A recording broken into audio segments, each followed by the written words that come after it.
Context. This performance on women's safety was held in the spring of 2020. Following the pandemic, when people can gather again and amidst hopes that our society will return not to normal, but better and different. Yet upon returning, we find we are plagued by the same old issues. Nationally, double standards, glass ceilings, wage differentials, sexual harassment, domestic violence, rape, all persist as though nothing has changed. The local scene is a reflection of the national context. At a state university located at the heart of a major urban area, there have been several reported cases of verbal and physical sexual harassment. In addition, more reports emerged on the murder of domestic violence cases in the city. On campus, several women's rights groups joined with their local community activists to put an end to this. They are joined by the Black Student Union and the Latinx Student Alliance. Some progressive theology students from a nearby seminary, along with other Christian denominations, tired of being paired and lumped into the blobs of intolerance associated with Christianity, also joined the effort. The campaign, tentatively named Stop the Bullshit, holds its rally in spring of 2022. The rally begins in the park with educational booths, informational flyers, and a few speakers. The groups then marched to the courthouse where a controversial ruling was held. Then on to a local high school where at recent parties, several boys crossed the line between fun and assaulting, between flirting and attacking.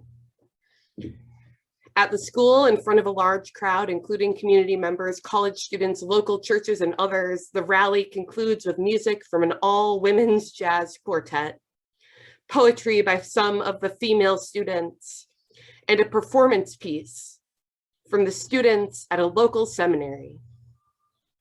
Of significance is that this is one of the few protests, rallies, or organizing events on this issue where some churches are fully engaged. This is Safe by DOA, my portion. I am what some people call a crime junkie. True crime has always been my drug of choice. Since December of last year, I've listened to over 70 hours of my favorite true crime podcasts. The summer between my sophomore and junior year of high school, I illegally streamed 7 seasons of Criminal Minds back to back to back to back. I fall asleep reading biographies about people who are also obsessed with true crime. I fall asleep reciting the names of the girls who were murdered in my hometown. Some people think this is morbid, but I don't. I'm not afraid of blood, which I guess is just part of being a girl. And that's the thing about true crime. The stories are always different, but the victim is almost always a girl. And everyone loves the girl after she is dead. Another girl that looks like me is dead, and I don't even know the killer's name, but I know that he is a man. And the newspapers will call him a boy and ask how he could do something like this. He was my neighbor, my brother, my friend, not all men, right? The girl becomes a martyr, an angel, a hashtag, and the boy is just a boy. When I was 5 years old, my mother signed me up for karate classes where the instructor would wrap his arms tightly around our small bodies and tell us to try to get away. Escape was something to be practiced. It was not a question of if, but when. Through every self-defense class and stranger danger seminar, I was always taught to fear the unknown, that threats linger in dark alleyways and unfamiliar faces. Nobody told me that most women are assaulted by people they know. I'm tired of everyone treating the murder of a woman like something that is out of the ordinary. Like 1,200 women weren't murdered by their husbands and boyfriends last year. Like a third of women won't be raped by the time they turn 21. Another girl is dead and is just like any other Tuesday. She is anything but extraordinary, but the world deems her perfect.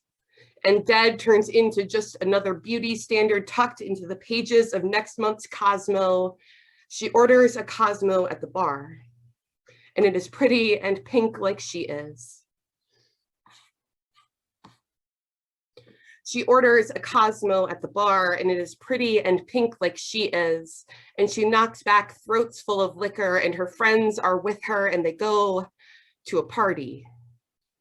When we learned what happened at that party, women across the state of Minnesota were furious and unsurprised. Years later, the Minnesota Supreme Court ruled that what happened to her that night could not be rape because she chose to get drunk. It was voluntary, they said. The girl chose this, and the boys, well, the boys were just being boys. When I moved to Oakland, my mom sent me pepper spray to hang on my keychain and a taser the color of coral lipstick. Be safe, she told me, like I had any say in the matter. Safety is a privilege not all of us have, but still holds us accountable for the things that will be done to us. What an irony it is to be in charge of your own safety in a world that is constantly telling you that the body you wear doesn't belong to you, to protect something that has never been yours. Perhaps this is why everyone is so obsessed with dead girls. Their bodies belong to us now. The women at the tomb were approached by a strange man who told them not to be afraid, and the women were terrified anyways. Because even Gabriel is a threat when you've spent your whole life anticipating your own rape or murder. And maybe heaven is just a place where all the dead girls hang out without us, where the angels are all women and queer folks, where the girls can dance without being afraid. Another girl that looks like me is dead, and a dozen others who don't are dead, and we will never know their names. None of our bodies were ours to begin with. My mother tells me to be safe, and I don't even know what that means. But I do. Of course I do. When I say I don't even know what that means, what I mean is I have never once seen a woman who has been able to keep herself safe.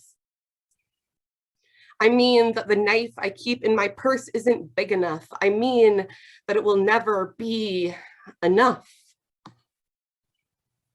I want to live in a world where a female body is a safe place to be. I want to live in a world where it feels safe to be in this body, safe.